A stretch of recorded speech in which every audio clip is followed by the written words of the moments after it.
Un mec a dit un jour... Un jour je serai le meilleur dresseur. Arrêtez immédiatement de chanter cette chanson. Je sais que vous étiez en train de vous ambiancer. Oui, tout le monde connaît cette musique, vous connaissez les jeux vidéo, vous connaissez les cartes, vous connaissez tout ce qui va avec. Mais est-ce que vous savez ce qui se cache derrière la création des Pokémon? Les amis, bienvenue dans ce nouvel épisode de l'histoire derrière les Pokémon. Déjà, est-ce qu'on parlerait pas du nom, non? Car Pokémon, ça veut dire quoi au juste? Eh bah dans son pays d'origine, donc le Japon, il faut savoir qu'ils sont appelés là-bas les Pocket Monsters. Tu prends Pocket, tu prends Monster, et paf! Et paf, ça fait des chocs à pic. Ça fera pas des chocs à pic, mais par contre ça te donne la contraction des deux mots, et ça te donne donc Pokémon. Maintenant, intéressons-nous à la création des Pokémon. Comment ça a pris vie? Eh bien tout ça, ça sort de l'esprit de Satoshi Tajiri. Car lui, pendant son enfance, plutôt que d'être comme toi et moi, c'est-à-dire avoir un chien, un chat ou un poisson rouge comme animal de compagnie, lui il avait un élevage de criquets. Oui. Alors c'est très sérieux, hein, ce que je vous dis là, c'est réel. Et en fait, cet élevage, ça lui servait à avoir des criquets genre de compétition pour faire des courses de criquets. Et à force de faire des courses comme ça, de criquets, machin, il s'est rendu compte que les plus forts, c'était les plus âgés. Donc là, du coup, dans sa tête, il se dit, attends, je fais des bébés, je les fais grandir. Plus ils avancent dans la vie, plus ils deviennent forts. Et plus ils sont expérimentés, plus ils gagnent de courses. Donc, c'est hyper rentable si je décide de les échanger avec quelqu'un qui veut mes criquets. Ça va me rapporter de l'oseille. Le mec est le premier businessman au monde de courses de criquets. Bon, là, il ne sait pas encore qu'à ce moment-là, il a dans sa main l'histoire de la licence la plus lucrative du monde. Mais bon, ça pour l'instant, c'est des trucs d'enfants. Hein, bien évidemment, il se fait pas d'argent avec ça, c'est juste dans sa tête. Et au moment de l'adolescence, il est pris de passion pour les jeux vidéo, comme beaucoup d'adolescents aujourd'hui. Et son objectif, c'est d'en faire son métier. Ni une ni deux, il rentre chez lui, il prend sa Famicom, donc la NES, chez nous, il la démonte, tout ça, il regarde un peu comment ça marche, comment c'est fait, etc. Et grâce à ce qu'il a appris en ouvrant sa console, il gagne un tournoi organisé par Sega. Donc là, autant vous dire que il est à son max, il se dit putain mais en fait je suis un génie. Et du coup dans les années 80, il décide de créer son propre magazine de jeux vidéo, et il appellera ça Game Freak. Pour illustrer tout ça, il lui faut un dessinateur, Ken Sugimori, je suis pas sûr de la prononciation vraiment, et c'est ensemble qu'ils vont fonder leur studio de jeux vidéo, qu'ils vont appeler, et tenez-vous bien, Game Freak. Bon ok, c'est vrai que ça ressemble beaucoup au nom du magazine. Mais c'est pas grave, cette fois c'est pas grave, on s'en fout. Et en 1991, il découvre, comme tout le monde, la Game Boy de Nintendo. Et surtout, un accessoire qui va changer sa vie, le câble Link. Pour ceux qui n'ont pas connu, c'était un câble qui permettait de relier deux Game Boy ensemble, et initialement de faire des affrontements. Sauf que lui, il voit plus loin, il repense à son idée d'échange, de bêtes, etc. Et il se dit, mais ce serait génial de créer un jeu qui tire parti de cet outil.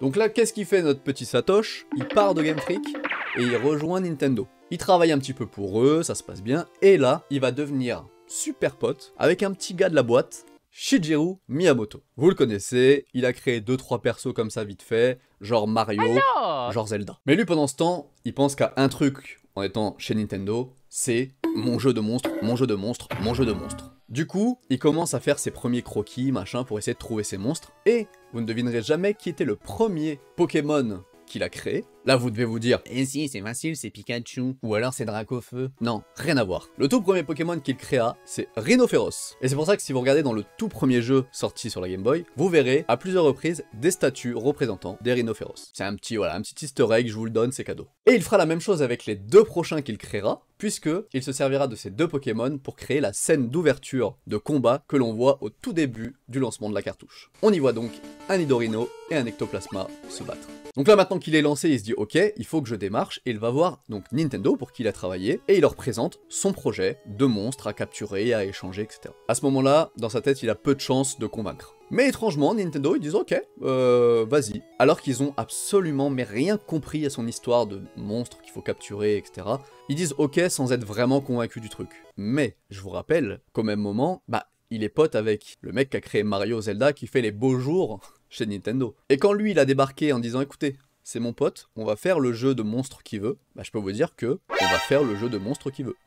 D'ailleurs, c'est Miyamoto qui aura la superbe idée de créer deux cartouches différentes, donc deux versions de jeu, mais suffisamment identiques pour qu'on se dise ça sert à rien que j'achète l'autre, mais qu'on ait quand même envie de connaître des gens qui ont l'autre cartouche pour se dire attends, moi je veux les Pokémon qu'il y a dans celle-ci aussi. Et donc, mettre en avant le côté échange de monstres que recherchait donc Satoshi. Donc là, c'est bon, on a l'idée, on a le développeur, on a l'éditeur, on a tout ce qu'il faut. Qu'est-ce qui pourrait bien nous arriver de catastrophique? Eh le développement du jeu, tout simplement. Ça va prendre 6 ans pour créer le premier jeu Pokémon. Sauf que, pour un studio qui est encore assez jeune, 6 ans de développement, c'est-à-dire 6 ans dans lequel tu ne produis rien d'autre, donc tu ne sors pas de jeu, donc tu ne fais pas gagner d'argent, et tu en dépenses pour pouvoir développer ton jeu. C'est une équation qui est pas bonne. Et du coup, du côté de chez Game Freak, ça devient un peu compliqué niveau finance, à tel point que Satoshi se dira, écoutez, je prends plus de salaire. Je prends plus de salaire, vous embêtez pas avec moi. Et c'est tellement compliqué que même 5 autres employés vont se dire, allez, ça démissionne. Est-ce que c'est bon pour vous?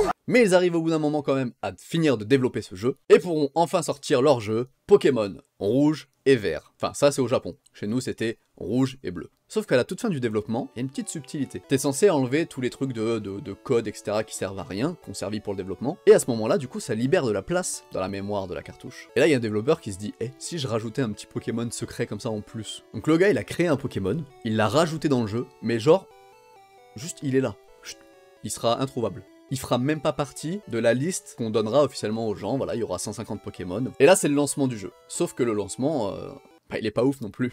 Le jeu, il se vend pas énormément. Nintendo, ils sont pas spécialement là pour soutenir le jeu non plus, puisque au bout de 6 ans, la Game Boy elle a bien vécu quand même, et elle est sur la fin de vie. Là, eux ils sont préoccupés, on annonce la Super Nintendo, à côté il y a quand même PlayStation qui est en train d'annoncer sa PlayStation, on a d'autres problèmes à régler qu'un jeu qui se vend pas de monstre je sais pas quoi là. Et là Satoshi nous fait un coup de maître, puisqu'il va révéler l'existence d'un Pokémon légendaire secret dans les jeux. Il y a donc un 151e Pokémon très puissant, légendaire, introuvable sur la cartouche, et qu'il distribuera lors d'un concours à seulement 20 gagnants. Il s'attendait pas à ça. 78 000 personnes participent. Autant vous dire que ça fait grand bruit, hein. Et c'est justement grâce à cet événement-là que le jeu décollera en termes de vente, puisque, bouche à oreille, t'as entendu l'histoire et tout du jeu là, il y a un Pokémon impossible à avoir, il y a que 20 personnes qui l'ont, on peut se les échanger, peut-être qu'un jour je l'aurai et tout. Bref, là ça part. Ça part tellement que pendant 1 an et demi, Pokémon sera en top des ventes et sera le premier jeu de l'histoire à dépasser les 10 millions d'exemplaires vendus. Donc là, autant vous dire que l'aventure Pokémon est lancée, telle que vous la connaissez. Le marketing, ça a enchaîné. Il y a eu le lancement d'une série télé avec Sacha, Ondine, Pierre, Pikachu. D'ailleurs, c'est cette série-là qui fera que Pikachu deviendra une mascotte pour Pokémon, alors qu'initialement c'était pas prévu. Vu que ça marchait extrêmement bien, évidemment ils sont pas privés de faire du cinéma, donc on a eu le droit à des films également, des cartes à collectionner dans les écoles, avec toujours ce principe de les échanger pour en avoir un maximum. Autant te dire que dans les années 2000, si t'avais pas des cartes Pokémon, tu n'existais pas. On a eu aussi des mangas qui faisaient leur apparition, bref, Pokémon c'est devenu une marque à part entière. Dis-toi tout simplement qu'à tout moment, n'importe quel produit a pu devenir un produit dérivé Pokémon. Des bonbons, des vêtements, des stylos, des voitures, et même des avions. Donc aujourd'hui, même après 25 ans d'existence, dites-vous que Pokémon, ça reste l'une des licences la plus lucrative du monde. Et c'est pas prêt de s'arrêter, puisque à chaque annonce d'un jeu Pokémon, les gens se jettent dessus, alors que bon, on va pas se mentir, en termes de renouvellement, c'est pas la licence la plus créative. Mais ça marche, et tant mieux pour eux. Voilà les amis, j'espère que vous en avez appris un petit peu plus sur la licence Pokémon, en tout cas sur la création des Pokémon. Si ça vous a plu, dites-le, commentaire, abonnement, tout ça, vous savez. Je vous dis à bientôt pour une nouvelle vidéo. Pika Pika!